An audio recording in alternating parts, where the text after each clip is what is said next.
আসসালামু আলাইকুম। কেমন আছেন সবাই? আশা করি সবাই অনেক, অনেক ভালো আছেন। আমিও আলহামদুলিল্লাহ অনেক ভালো আছি। এখন সন্ধ্যা।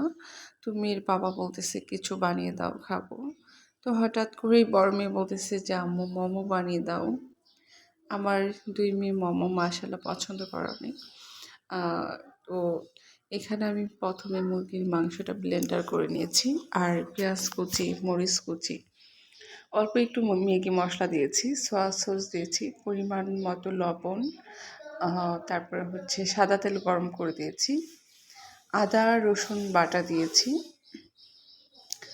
দিয়ে তারপরে ভালোভাবে এটা আমি মেখে নিব চামচ দিয়ে। হাত দিতে হয়নি আমার, ভালোভাবেই মেখে নিয়েছিলাম চামচ দিয়ে।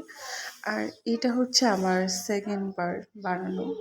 এর আগে আমি একবার বানিয়েছিলাম, মাশাআল্লাহ অনেক মজা হয়েছিল।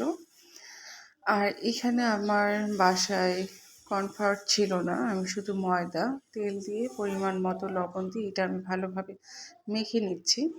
আর হালকা গরম পানি দিয়ে এটা আমি ভালোভাবে ডোটা করে নিয়েছি। ডোটা শক্তও হয়নি, বেশি নরমও হয়নি। মাশাআল্লাহ একদম পারফেক্ট হয়েছিল। আর এই যে আমার ফাইনালি মোমো হয়ে গেছে। আমি ভাপ দেওয়াটা করিনি।